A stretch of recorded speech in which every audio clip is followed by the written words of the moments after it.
ravie de vous accueillir. Vous êtes maître de recherche au Fonds national de la recherche scientifique, professeur de sociologie au département des sciences politiques et sociales à l'Université de Louvain. Vous êtes chercheuse au Labour and Work-Life Programme de l'Université de Harvard, présidente de l'Académie royale des sciences, des lettres et des beaux-arts de Belgique. Isabelle Ferreiras, merci d'avoir accepté notre invitation. Mais merci à vous, merci Sybille. Voilà, pour ceux qui nous rejoignent pour la première fois aujourd'hui, nous avons imaginé ces dialogues au sein du réseau MR21 comme un temps d'échange, un temps de partage, un temps d'interrogation pour éclairer la crise actuelle, identifier les nouveaux enjeux et proposer des pistes de réflexion. Ces dialogues existent maintenant depuis bientôt 1 an et en fait, c'est la crise qui a fait émerger en fait ce souhait de partager avec vous ces dialogues. Qu'est-ce que le réseau MR21? C'est un lieu de réflexion.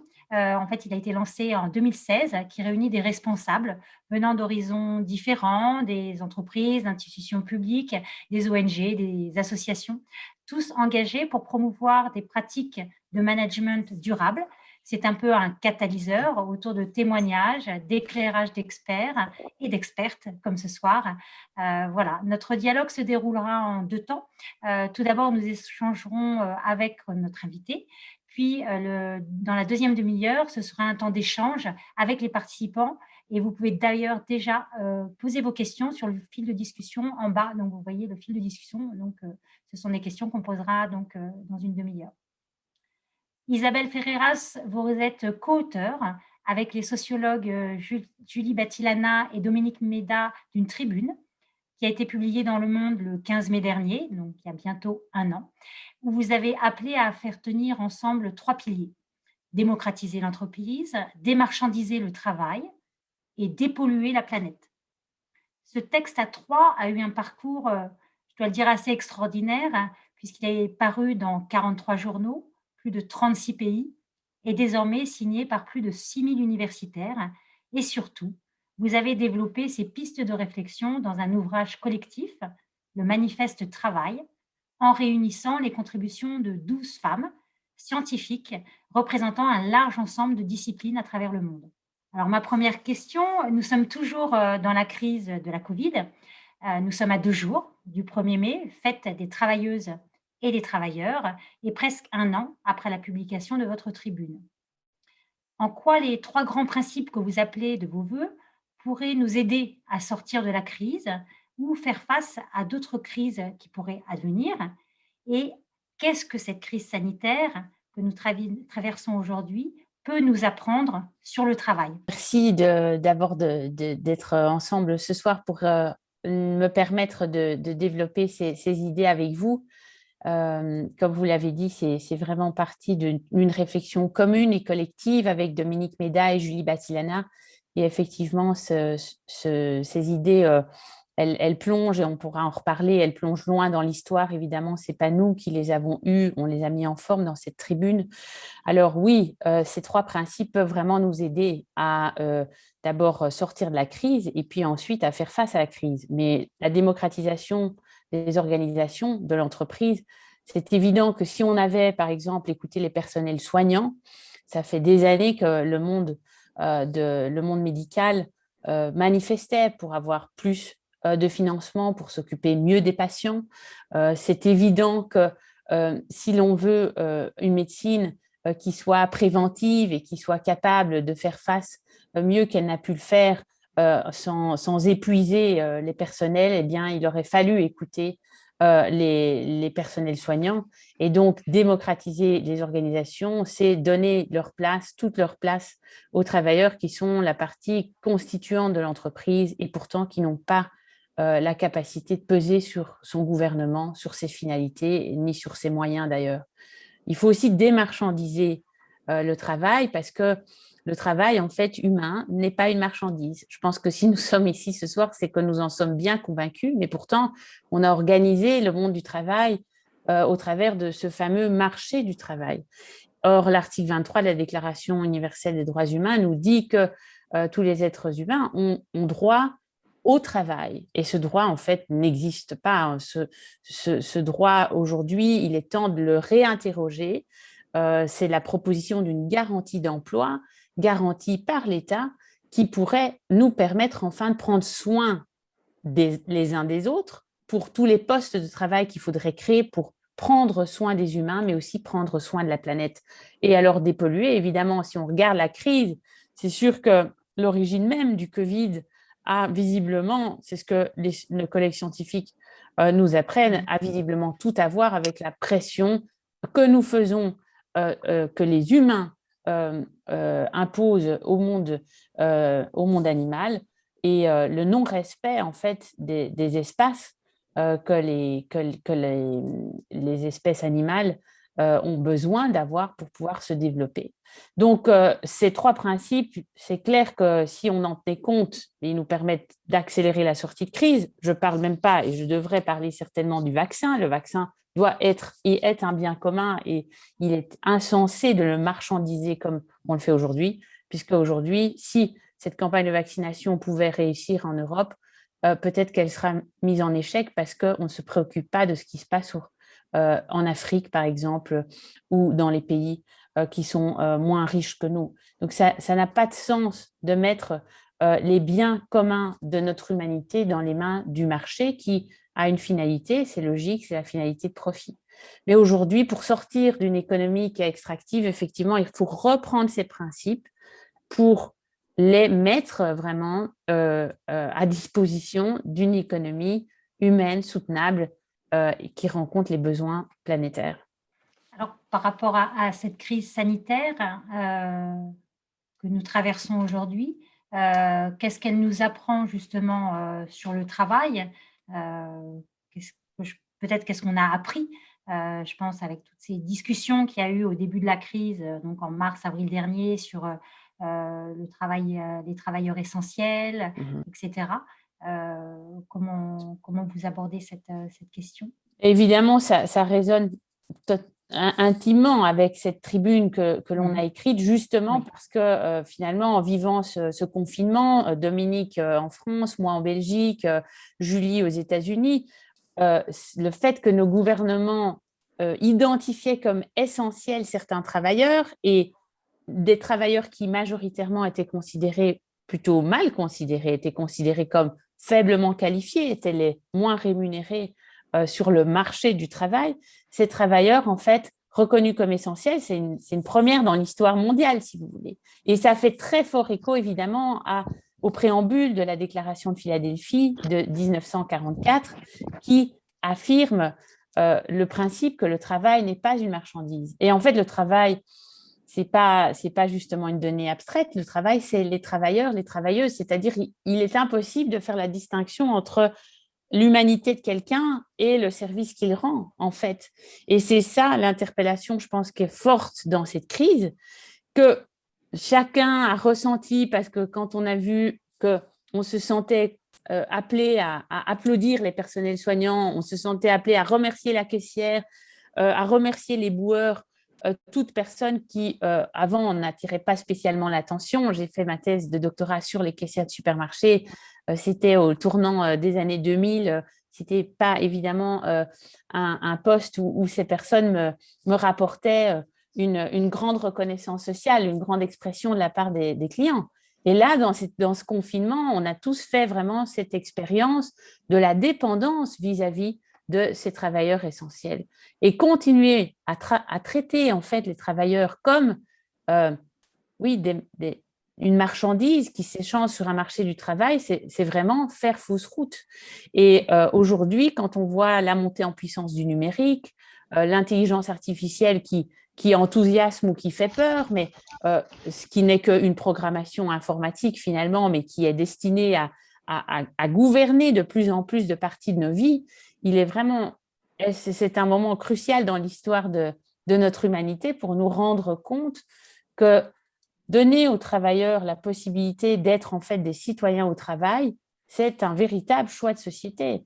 Et être ce citoyen au travail, eh bien, c'est ça que nous entendons par démocratiser l'entreprise, puisque démocratiser l'entreprise, ça veut dire considérer que l'entreprise est en fait une entité politique qui est aujourd'hui aux mains de ceux qui apportent du capital alors que ceux qui investissent, moi je parle d'investisseurs en travail, investisseuses en travail, ceux qui investissent leur personne dans le travail, sont tenus en dehors du gouvernement de l'entreprise. Or, nous sommes dans un projet démocratique, la société se veut démocratique, se pense démocratique, et pourtant, une fois que nous sommes dans l'entreprise, nous n'avons pas cette possibilité de valider les principes de gouvernement qui sont ceux qui s'appliquent à nous-mêmes. Et ça rentre en pleine contradiction, c'est insoutenable en fait. Alors, c'est une très, très bonne transition sur notre deuxième question et je voudrais citer la sociologue Danielle Linhart qu'on a eu la chance d'accueillir au dialogue donc en juin dernier, qui dit que nous vivons en démocratie dans un lieu où nous pouvons définir nos propres fins et nous gouverner nous-mêmes, mais nous passons beaucoup de temps au travail. Or, ce lieu est généralement défini par le contrat de travail qui lui-même en fait repose sur un lien de subordination. Donc, il y a un angle mort qui est la vie économique et qui est soustraite aux lois de la démocratie. Alors, je voudrais Isabelle Ferreira, s'il vous plaît, que vous développiez un petit peu ce principe de démocratiser l'entreprise et puis surtout que vous nous évoquiez cette idée nouvelle sur laquelle vous travaillez depuis longtemps du bicamérisme économique.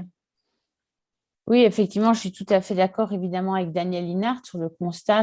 C'est bien le nœud un des nœuds du problème auquel nous faisons face aujourd'hui. Et moi, pour identifier ce nœud, je parle de contradiction capitalisme-démocratie. Parce qu'en fait, le capitalisme, c'est un régime de gouvernement. C'est une chose qu'on ne voit pas nécessairement parce qu'on parle de capitalisme comme d'un système économique, si vous voulez. Mais en fait, ce qui est vraiment distinctif dans le capitalisme, c'est le fait que c'est un régime de gouvernement qui alloue des droits politiques. Et il alloue les droits politiques à ceux qui apportent du capital. Et donc c'est un régime qui veut que l'entreprise, elle est en fait organisée politiquement, c'est-à-dire les personnes qui ont le droit de vote dans l'entreprise, ceux qui ont le droit d'organiser, de gouverner l'entreprise, ce sont ceux qui apportent du capital. Évidemment, ça contredit complètement notre intuition démocratique que nous reconnaissons comme des humains égaux, libres et égaux, en dignité, en droit, et que ce n'est pas notre richesse privée, ce qu'il y a sur l'épargne qu'il y aurait sur notre compte en banque et ce que nous en faisons qui va déterminer le poids politique que nous avons dans la cité. Pourtant, dans l'entreprise, c'est comme ça, et effectivement, mes travaux m'ont amené à développer en fait une description de l'entreprise qui est celle d'une entité politique. En fait, si on se penche sur l'entreprise, on la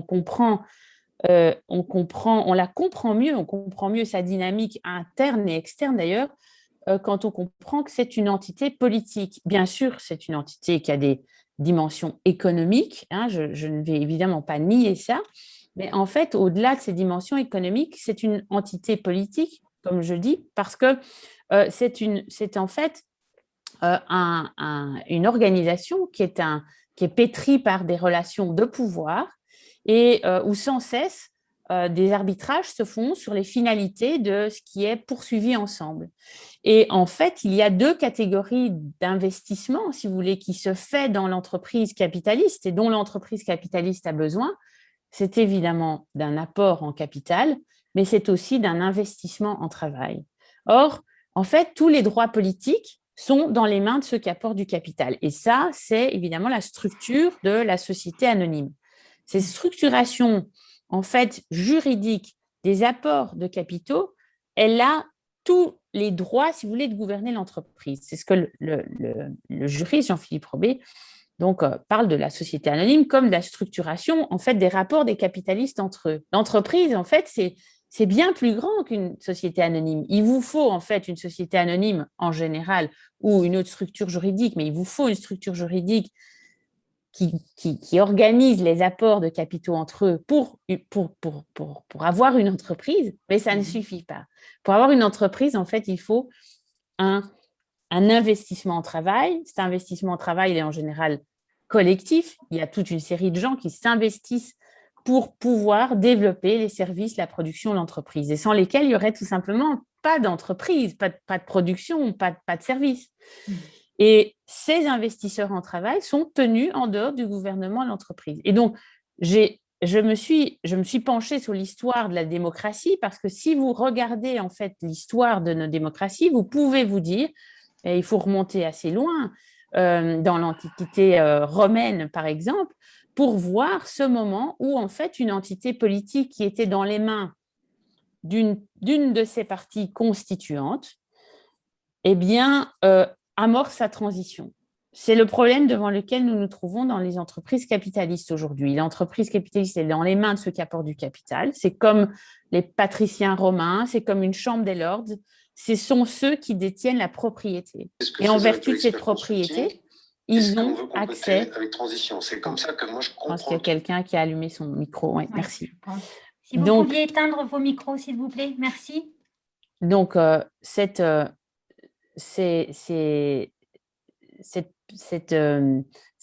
patriciens, ces lords ressemblent en fait comme deux gouttes d'eau à ceux qui peuplent aujourd'hui les conseils d'administration, les conseils de surveillance. C'est-à-dire, ce sont les représentants de ceux qui détiennent les parts de la société. Les parts, les propriétés de la société, c'est-à-dire les actions pour une entreprise qui va être cotée. Et la question qui est devant nous, c'est où est la Chambre des Commons, où est la représentation du peuple, si vous voulez, de ceux qui, en fait, font l'entité.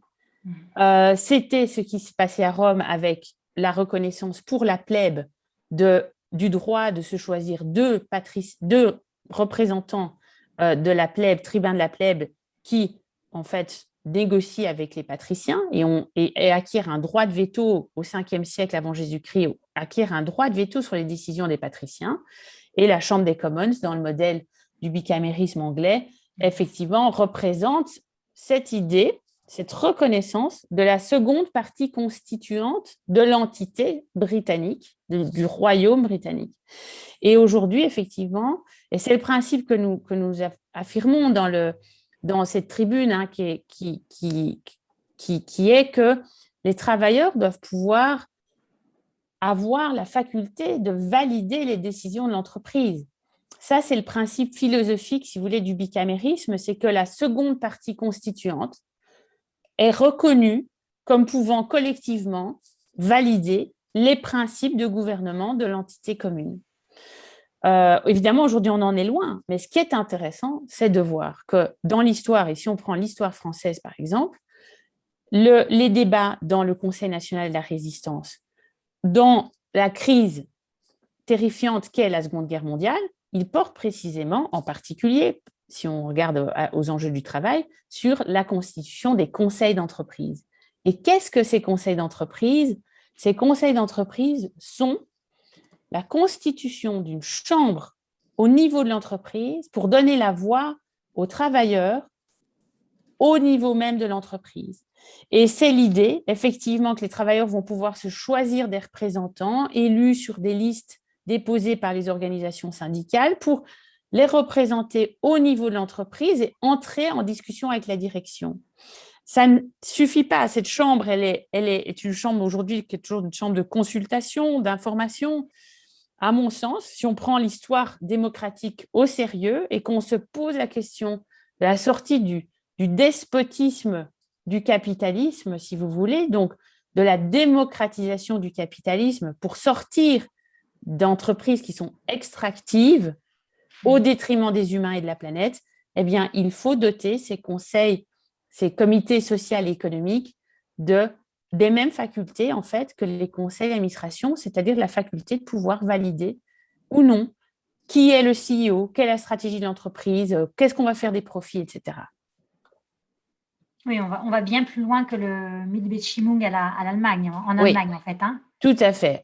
Donc, la codétermination allemande est importante parce qu'elle représente justement un moment de reconnaissance du fait qu'il y a ces deux parties constituantes qui constituent l'entreprise, capital et travail, mais elle met tout le monde dans un même conseil à 50-50. Le président du conseil est issu du banc patronal et donc ce n'est pas une représentation collective qui permet aux investisseurs en travail de constituer leur propre de mettre en avant, en fait, de faire valoir tout simplement, d'avoir le poids pour faire valoir leur propre conception de ce que doit être la stratégie de l'entreprise, la finalité poursuivie, etc. Pour moi, ça ne veut pas dire, si je peux faire un ajout là-dessus, ça ne veut certainement pas dire que le bicamérisme ne veut pas dire qu'il faut que ce soit deux chambres qui se réunissent de manière distincte et qui ne se connaissent pas. Au contraire, pour moi, un des grands enjeux d'une réforme comme celle-là, ce serait d'augmenter la qualité épistémique des décisions, c'est-à-dire que par l'interconnaissance que la représentation des travailleurs au niveau des conseils permettrait, eh bien, ça doit améliorer la qualité des décisions prises. Donc, il faut que les gens apprennent à se connaître, évidemment. Et ça, c'est évidemment, disons, il y a un embryon dans la reconnaissance par la loi Pacte du fait qu'il faut élire des salariés au niveau des conseils d'administration.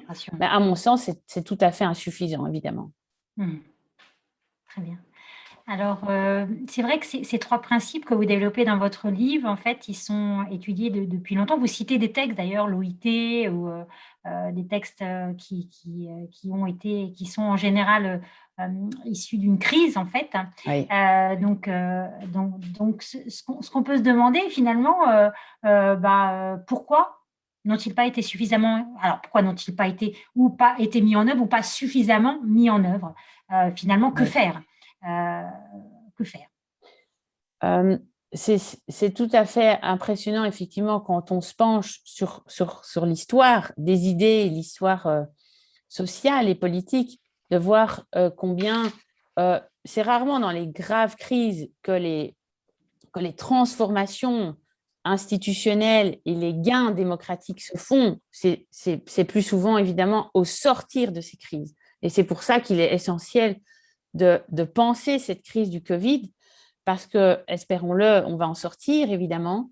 Et quand on en sortira, il faut pouvoir formuler une direction différente que celle qui nous a mis dans la crise aussi. Parce que ça, c'est évident que c'est Michel Serres qui disait le malade, il sort de la crise transformé. Si en fait, si on ne sort pas de la crise, on reste malade. Donc, il faut changer ces principes de fonctionnement, ces principes organisateurs, les principes constitutifs de la société. Pourquoi n'ont-ils pas été respectés? Je dirais peut-être pourquoi avons-nous encore besoin d'une crise et de souffrance et de tant de malheur pour apprendre? Parce que c'est ça l'histoire de l'humanité aussi, c'est apprendre, échouer, apprendre mieux, échouer mieux et continuer à tracer son sillon. Il est clair que l'OIT, qui est la plus ancienne des institutions du système des Nations Unies, elle a été construite à partir de, justement, la sortie de la Première Guerre mondiale. Vraiment au départ, la reconnaissance que sans justice sociale, il n'y aurait pas de paix durable. C'est littéralement inscrit dans la constitution de l'OIT. Pourtant, il a fallu quoi? Une seconde guerre mondiale pour réaffirmer quoi? Le principe que le travail n'est pas une marchandise avec la déclaration de Philadelphie. Et effectivement, aujourd'hui, nous en sommes encore là.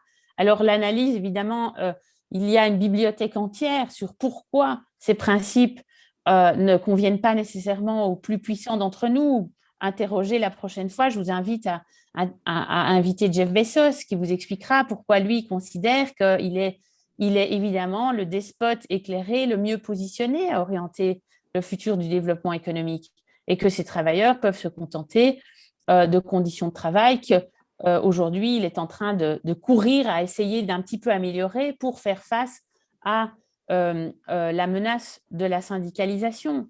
Mais ça n'est pas sérieux, évidemment. Ça n'est pas sérieux et toutes les révolutions démocratiques, en quelque sorte, ont demandé une mobilisation large, une mobilisation de toute une série de forces sociales qui, à un moment, doivent converger sur la reconnaissance de principes de dignité qui vont s'imposer à leur modalité organisationnelle. Alors, c'est vrai que nous sommes une association, alors principalement nous avons des personnes responsables dans les entreprises, également dans d'autres organisations, les ONG, les associations, les institutions publiques, mais nous restons de taille modeste, même si nous souhaitons bien rayonner plus.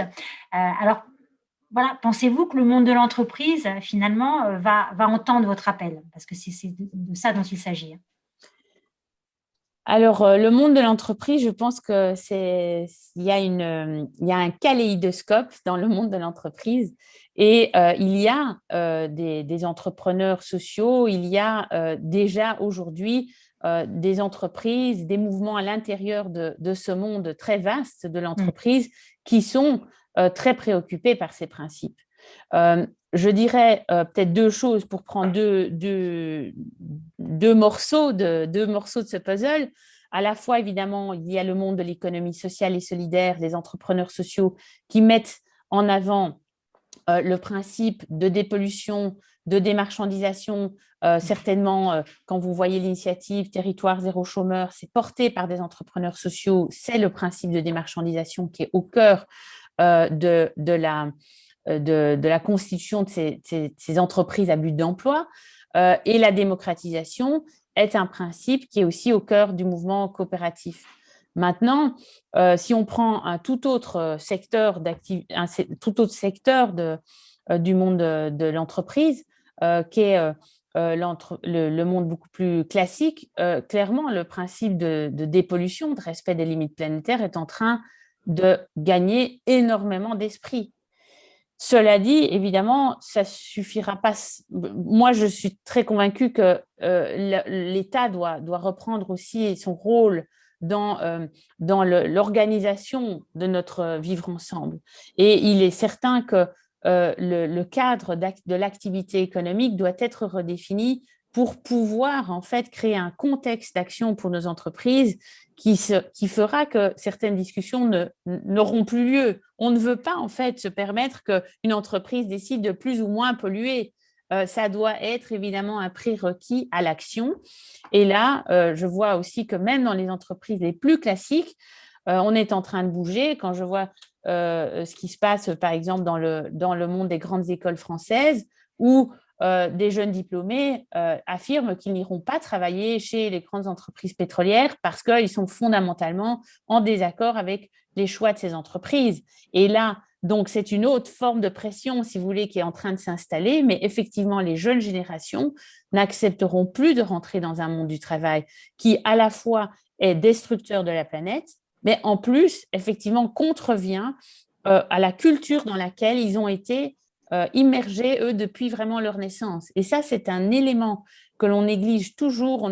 Je remarque que les gens n'ont pas souvent sur leur carte le fait que, par exemple, les femmes, aujourd'hui, les femmes de ma génération ont eu une mère qui est née en ayant le droit de vote, mais ma grand-mère n'avait pas le droit de vote, en France comme en Belgique.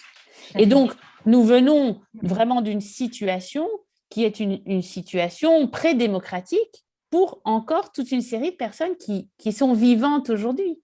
Et donc, par contre, les jeunes générations, elles, quand vous voyez les jeunes d'aujourd'hui, ils ont une confiance très forte dans le fait qu'ils ont droit à avoir un avis.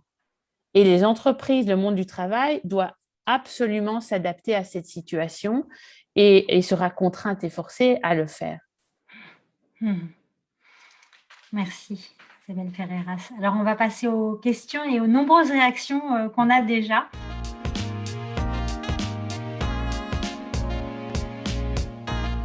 Dreyfus, sans contredire ce que vous dites, on ne peut tout de même pas négliger la présence des administrateurs salariés élus par leurs collègues.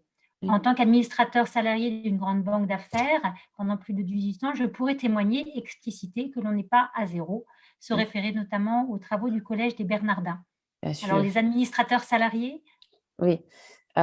Oui, mes collègues des Bernardins que je connais bien sûr. Alors, les administrateurs salariés, je pense que j'ai participé à une journée d'études, c'était à l'automne, qui analysait, organisée par l'Association des administrateurs salariés en France, qui analysait le premier rapport très complet qui a été produit sur le millier, en gros, des administrateurs salariés qu'il y a aujourd'hui en France dans les grandes entreprises. C'était passionnant parce qu'on voit bien combien le fait même de pouvoir envoyer des représentants des travailleurs dans les conseils est en train de changer beaucoup de choses. Changer la perception par les membres non salariés de la pertinence d'avoir autour de la table des représentants des travailleurs et du côté des travailleurs aussi se sentir habilité et capable de participer à ces décisions d'une manière tout à fait informée et pertinente.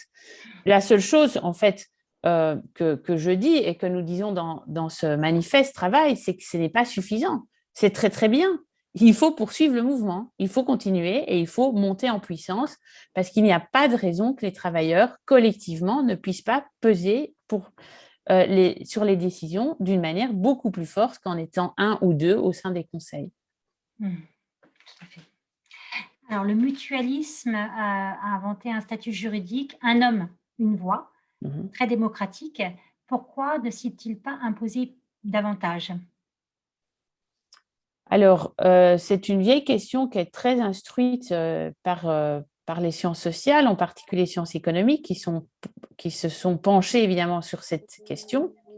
Je dirais, pour faire simple, que dans un océan, si vous voulez, capitaliste, il est évident qu'il est extrêmement difficile d'imposer une norme qui est aussi différente que celle-là. Et c'est à la fois, ça parle du monde d'il y a 2 siècles, hein, puisque le mouvement mutualiste est en fait aussi ancien que le capitalisme, si vous voulez. Mais ça parle, je pense, aujourd'hui, le potentiel de reconnaître le travailleur comme un citoyen au travail est beaucoup plus grand que dans un monde où, rapportez-vous à la société française ou européenne d'il y a 2 siècles, un monde dans lequel la part des citoyens était extrêmement faible. Donc, le projet, si vous voulez, le projet de la citoyenneté était un projet, je ne dirais pas, oui, on pourrait dire contesté, était un projet absolument pas encore étayé, solidifié, de sorte qu'aujourd'hui, ce principe, comme je le disais tout à l'heure dans ma réponse à une des questions précédentes, le principe d'une personne, une voix est un principe beaucoup plus légitime qu'il y a 2 siècles et qui donc a une pertinence qui est renouvelée, si vous voulez. Alors, pensez-vous que le passage par la capitalisation comptable des contrats de travail peut aider à la démocratisation de l'entreprise? Alors, la capitalisation comptable des contrats, je ne suis pas sûre de ce que ça veut dire, mais si ça veut dire effectivement changer la comptabilité des entreprises pour pouvoir effectivement y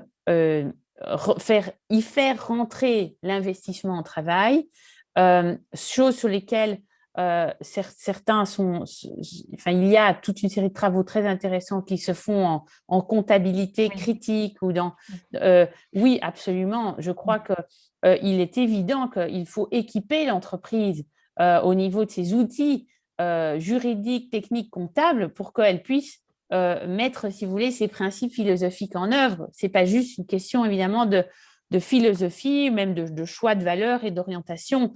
Il faut équiper nos entreprises pour qu'elles aient cette capacité d'effectivement se gouverner autrement. Et donc, le travail beaucoup plus technique qui doit accompagner cette évolution est absolument crucial. N'y a-t-il pas un risque de paralysie pour prendre les décisions dans le cas de ce principe de bicamérisme économique?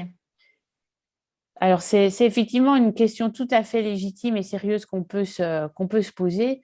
Dans les études que j'ai pu, les travaux que j'ai pu faire jusqu'à présent, j'en suis, moi, personnellement, venue à la conclusion que autant, donc la réponse courte est non, mais je vais vous expliquer pourquoi. Il y a toujours un risque, évidemment, mais je dirais, est-ce que ce risque est majeur? Est-ce que ce risque va freiner le développement des entreprises, va entraver leur fonctionnement? Je ne pense pas. Parce que, en fait, on pense à ce risque parce que c'est notre expérience dans le champ politique. Effectivement, dans le champ politique, le bicamérisme peut mener à des moments de crispation du système de pouvoir contre pouvoir, si vous voulez, avec effectivement un moment de paralysie du système. Ce qui est très intéressant de voir, c'est que l'entreprise n'est pas analogue au système politique, en ce sens où dans les entreprises, tant ceux qui apportent du capital que ceux qui investissent en travail sont en fait extrêmement mobilisés autour de l'enjeu que l'entreprise fonctionne. Et personne n'a intérêt, mais vraiment personne, à ce que le blocage s'installe. Et ça, c'est une chose qui n'existe pas dans le champ politique. En fait, dans le champ politique, si vous regardez le système américain, par exemple, est vraiment un système qui est fait pour entraîner des blocages de la sorte. Eh bien, là, les députés, les représentants à la Chambre, les sénateurs, le président, ils ont tous un salaire versé en fin de mois. Et donc, effectivement, ils peuvent se payer le luxe, si vous voulez, d'une crise, parce que cette crise, si il la gère bien médiatiquement, eh bien, elle va leur rapporter gros. Ça n'a rien à voir avec les conditions, en fait, d'entente au sein d'une entreprise. Et au contraire, je pense qu'il y a de bonnes raisons de penser que reconnaître les deux parties constituantes qui font, en fait, la réalité de l'entreprise aujourd'hui, c'est en fait, et se donner les gages de cette co-décision, c'est en fait se donner les moyens d'un respect fort et donc d'un engagement des deux parties constituantes dans et au service du projet de l'entreprise. D'accord, merci. Dans le cas de figure du bicamérisme, quel est donc le rôle du top management et des managers? Merci pour cette question. Alors, justement, je pense que c'est une chose qui est très rapportée dans les études en sciences managériales. Il y a énormément de travaux là-dessus. Le malaise, en fait, des top managers devant une structure d'entreprise qui les met dans une situation donc de profond malaise parce que en fait, ils sont en quelque sorte les agents des apporteurs de capitaux qui ont, depuis 40 ans, transformé la structure même d'incitation de ces top managers à coup de stock options, etc., pour essayer d'aligner, c'est la théorie, d'aligner les intérêts de ces top managers sur les intérêts de l'actionnaire. Et donc, effectivement, la théorie économique standard parle des top managers comme des agents des actionnaires.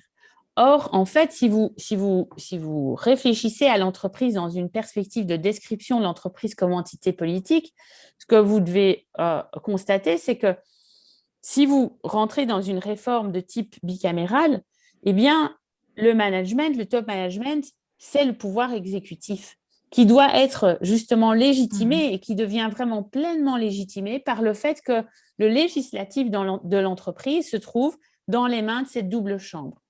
Et à ce moment-là, vous avez une assise beaucoup plus forte, vous avez une légitimité beaucoup plus affirmée pour le top management. Parce que l'idée n'est pas, ce n'est pas le bicamérisme, donc comme principe philosophique pour l'entreprise, ne veut pas dire que tout d'un coup, les travailleurs vont se mettre à faire de la démocratie participative tout le temps et en tout lieu, si vous voulez. Évidemment que le top management va continuer à faire son travail. Simplement, ce qu'on souhaite au travers de cette réforme, c'est que les finalités de l'entreprise qu'il met en œuvre, c'est la stratégie de l'entreprise, elle ne soit plus seulement légitimée par une majorité des représentants du côté des actionnaires dans le conseil, mais une majorité des représentants des travailleurs. De sorte que donc, ce top management, aussi parce qu'il va être élu, choisi, non seulement par le conseil, mais aussi par les représentants des investisseurs en travail, sera d'autant plus informé et responsive, va répondre de manière beaucoup plus directe aux besoins, aux intérêts aussi des travailleurs. Alors, une réaction, Patrick Dumière, le droit actuel n'empêche pas l'AG de mandater des administrateurs qui soient représentants de la société, indépendants, et non représentants des actionnaires. C'est un autre phénomène, CF Galbraith, qui a poussé à la concentration du pouvoir actionnarial. Oui, on peut, donc oui, très bien. C'est une réaction, pas une question. Voilà, oui, c'est ça. Je pense qu'on peut se réjouir. Il est évident que la corporate governance a dû évoluer pour faire avancer l'idée qu'il fallait des administrateurs indépendants pour avoir une vue justement moins corrompus, disons, par les intérêts de ceux qui ont vraiment un intérêt financier direct dans l'entreprise. Oui, absolument. En fait, ça coule d'un certain bon sens, si vous voulez, mais à mon avis, la réforme, elle est un peu faible par rapport au vrai problème qui est posé. Et le vrai problème, là, qui est posé, c'est aussi la question de la raison d'être de l'entreprise au sens où de son service par rapport à la société. Et là, je pense qu'il y a plusieurs lignes de réflexion à avoir en même temps. Un, c'est qu'il faut renforcer le rôle de l'État pour que l'État puisse, c'est-à-dire nos représentants, l'État, c'est l'outil collectif que l'on se donne pour faire avancer le projet de société commun. Eh bien, l'État doit pouvoir se positionner, nos élus doivent pouvoir dire ce type d'activité, en fait, on n'est pas intéressé, on ne souhaite pas de la publicité pour des sodas pour les enfants. Ben, en fait, non, ça ne se fait pas, si vous voulez. Et on n'a pas besoin que des administrateurs indépendants dans les conseils amènent un regard plus sociétal ou que sais-je. Il y a aussi la seconde ligne, évidemment, de réflexion, c'est que toutes les parties prenantes des entreprises doivent pouvoir avoir une place, à mon sens, dans une réflexion sur une gouvernance d'entreprise bien pensée. Les parties prenantes doivent absolument avoir une place. Ce n'est pas parce que j'ai parlé, on a un focus sur le travail et les travailleurs que les parties prenantes n'ont pas de place. Simplement, comme vous avez entendu, je distingue les parties constituantes de l'entreprise de ces parties prenantes. Parties constituantes, elles investissent dans l'entreprise pour la rendre possible. Et la partie constituante qui elle, est la plus concernés par l'entreprise, en fait, c'est ceux qui sont gouvernés par l'entreprise. Et ça, ce ne sont même pas donc ceux qui apportent du capital. Eux, finalement, le risque qu'ils prennent, c'est un risque qui finalement est très limité. Ça s'appelle la responsabilité limitée.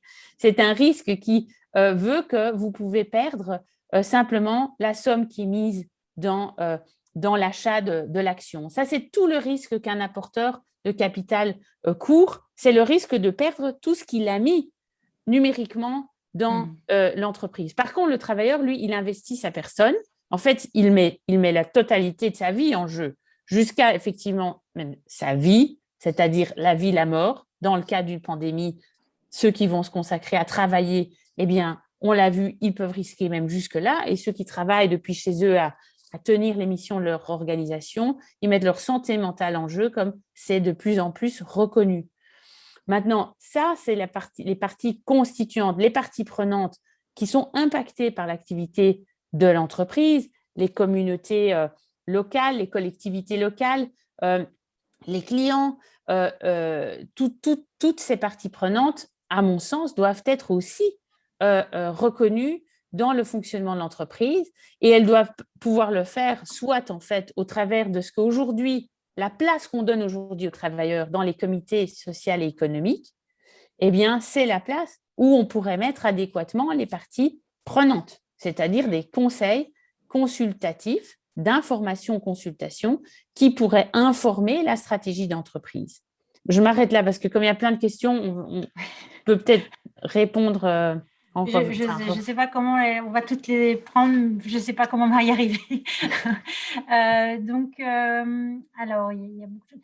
Il y a alors, la réussite des 10 premiers territoires zéro chômeur et la suite à venir dans plus de 100 nouveaux territoires. Je pense que c'est c'est une expérience, je pense, assez réussie.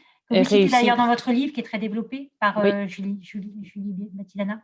Julie Batilana et Pavina Tcherneva qui a publié maintenant, son livre en anglais The Case for a Job Guarantee vient d'être publié aux éditions La Découverte, si ça vous intéresse. Et ça, c'est vraiment une réflexion qui vient de loin, évidemment, qui vient de Roosevelt, en fait, sur la démarchandisation du travail et que Pavina Tcherneva reprend dans les conditions de l'économie contemporaine. Et ce livre est vraiment exceptionnel, permet d'aller très loin. Cela dit, dans le manifeste travail, Pavina Tcherneva a écrit un chapitre et donc vous avez un chapitre, si vous voulez avoir une vue synthétique de ce qu'est la proposition d'une garantie d'emploi pour tous et toutes, dont l'expérimentation territoire zéro chômeur de longue durée est en fait vraiment une expérimentation qui montre comment ça peut fonctionner, comment ça fonctionne bien et donc quelles sont les conditions pratiques de cette mise en œuvre, eh bien, il y a un chapitre dans le manifeste de travail écrit par Pabina. On assiste souvent à des postures contradictoires entre l'individu travailleur qui cherche du sens au travail, voire souffre de son travail, et un individu consommateur qui n'a pas forcément conscience de l'impact de sa consommation sur les rapports au travail, notamment sur le partage, l'Organisation mondiale du travail. Comment et à quel niveau peut se résoudre cette contradiction? Vaste question, Isabelle Ferreras. Oui, eh bien, je pense qu'il faut reconnaître que c'est d'abord, évidemment, et avant tout une question d'éducation. Et c'est-à-dire une question d'équipement du travailleur pour qu'il comprenne la situation dans laquelle il se trouve, travailleur consommateur.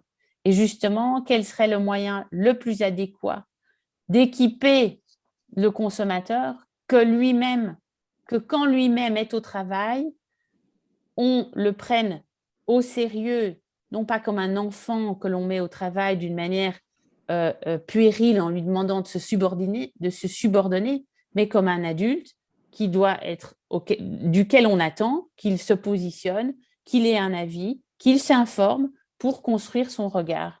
Et à ce moment-là, effectivement, on peut tabler sur cette intelligence humaine qui fera que, parce que ce qui m'est le plus proche, eh bien, mais le plus cher à comprendre, eh bien, en comprenant ma propre situation de travail, une série de questions que cela engendre, si vous voulez, va amener évidemment à s'interroger sur des enjeux beaucoup plus distants qui sont en fait souvent très, très, très proches ou similaires.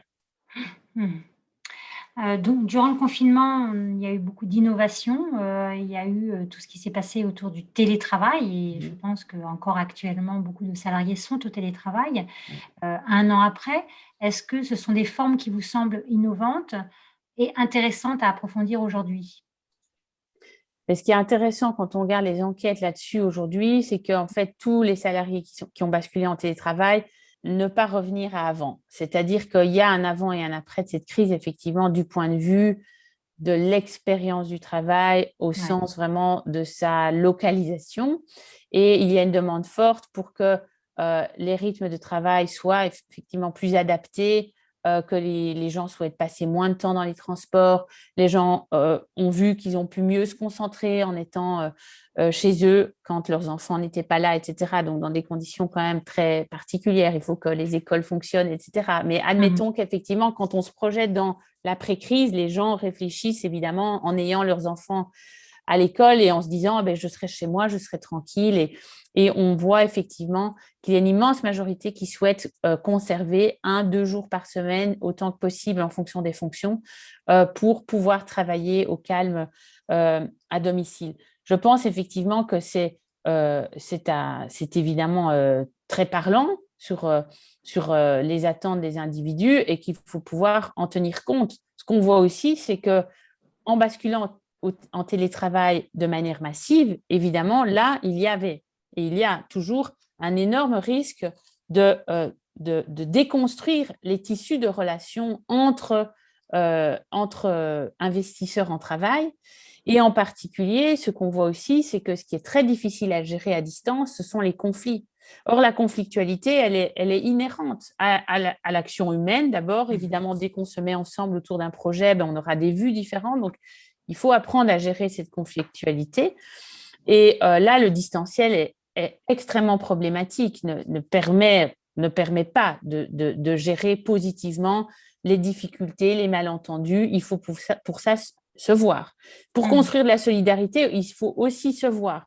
Donc, le distanciel… Et le dialogue social. Bien sûr. Donc, pour tout ça, pour toutes ces raisons, il est vraiment important de considérer que le distanciel, à partir du moment où il est souhaité, demandé par les travailleurs et donc fait partie d'accords de branche, d'accords d'entreprise, il peut être extrêmement positif, mais il faut garder évidemment en tête toutes les autres dimensions de l'action qui ne peuvent pas être prises en charge par un dispositif de travail individualisé à distance. Et donc là, il y a vraiment une sorte de défi qui est posé à la société de se rendre compte qu'en fait, en choisissant, ma discipline de base, c'est la sociologie, évidemment, mais donc en choisissant les structures sociales, si vous voulez, que vous vous donnez, vous allez construire le tissu social que vous aurez à la fin.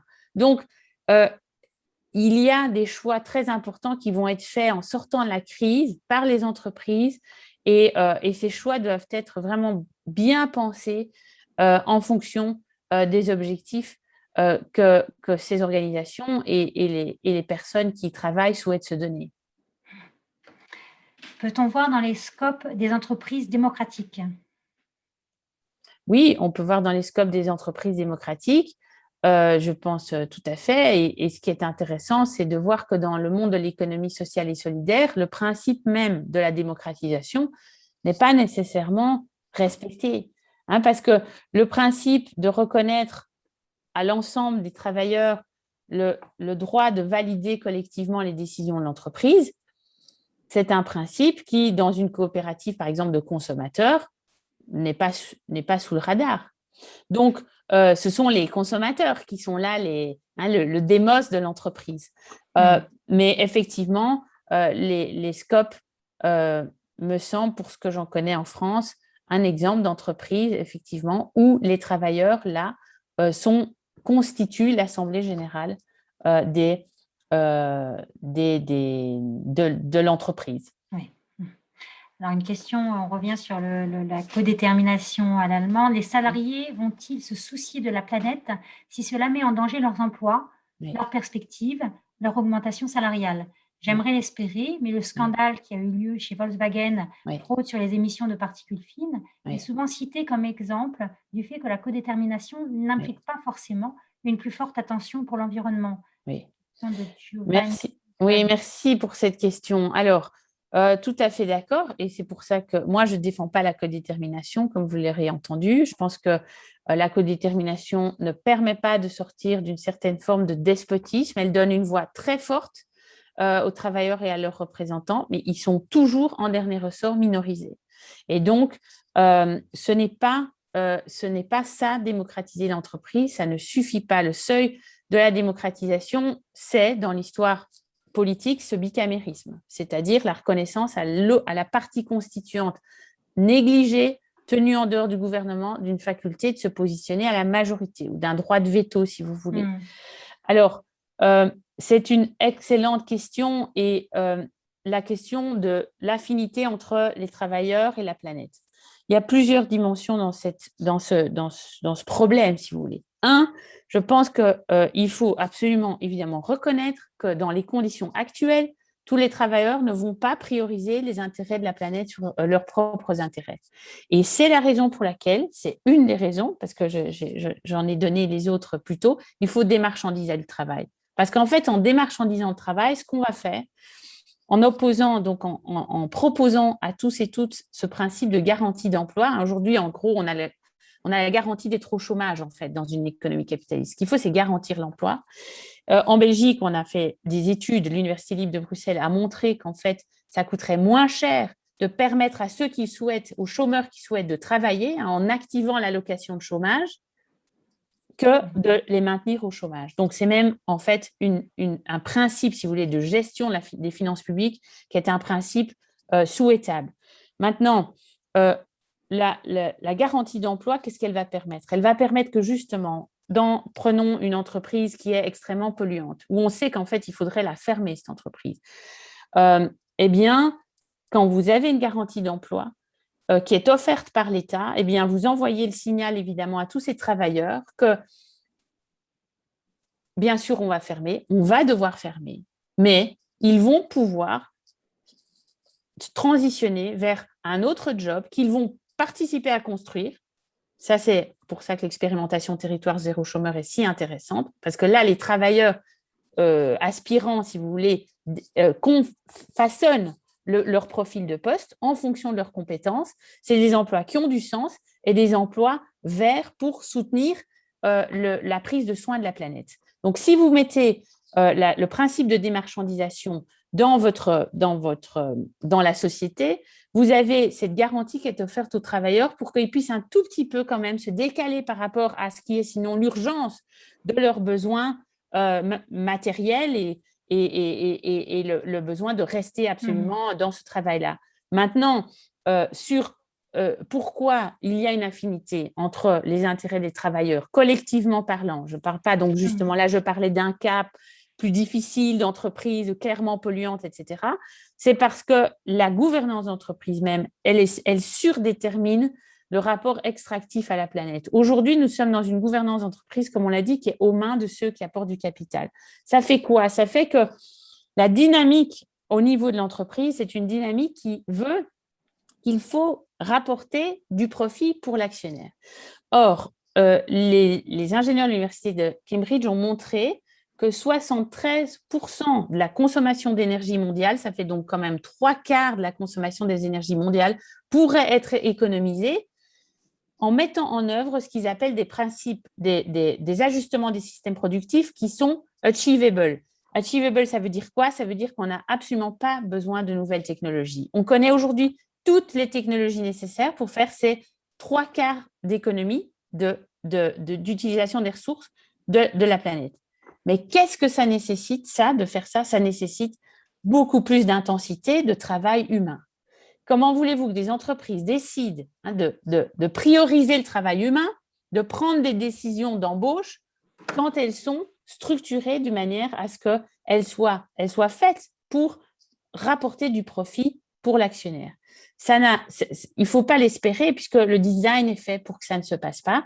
Dans un monde en plus où les énergies sont bon marché, eh bien, ça ne se passera tout simplement pas. Donc là, il y a vraiment... mais c'est pour ça que nous insistons aussi dans le livre sur le fait que ces 3 principes, ils se parlent et il faut les tenir ensemble si vous voulez. Démocratiser des marchandises et dépolluer, ça se fera ensemble en fait ou ça ne se fera pas. C'est ça qu'on dit aussi, c'est que mais si on ne tient pas les 3 principes en même temps, eh bien, malheureusement, tout ce qu'on peut dire de tout ce qu'on connaît de l'histoire humaine, ce sera, on ne peut pas être optimiste, quoi. Merci Isabelle Ferreiras. Je vous remercie de votre présence avec nous ce soir, de ce dialogue et de vos réponses à ces questions un petit peu à bâton rompu. Je conseille à nos participants la lecture de votre ouvrage collectif, donc le Manifeste Travail, et publié au Seuil. Il est co-construit avec toute une série de chercheuses exceptionnelles, mais qui reste très accessible en lecture, j'insiste sur ce point, et qui permet d'aller plus loin dans les débats et la réflexion sur la crise actuelle. 2 informations également donc que je viens d'avoir en discutant avec vous avant ce débat. Déjà, c'est l'annonce de la parution de ce livre en basque, hein, c'est ce que vous m'avez dit. Et deuxième information importante, c'est votre site democratizingwork.org. Je vais mettre le lien sur le fil de discussion pour ceux qui sont intéressés par tout ce qui vient d'être dit, qui veulent aller plus loin également et éventuellement signer donc votre manifeste. Voilà, je vous donne rendez-vous fin mai pour notre prochain dialogue où nous ferons le point sur les droits humains dans la filière textile, 8 ans après le drame du Rana Plaza. Et d'ici là, vous pouvez nous retrouver sur notre site, en podcast et bien sûr sur les réseaux sociaux. À bientôt. Merci. Bonne continuation à tous et toutes. Bon courage aussi. Merci beaucoup. Au revoir. Merci Isabelle Ferreiras. Au revoir. Au revoir.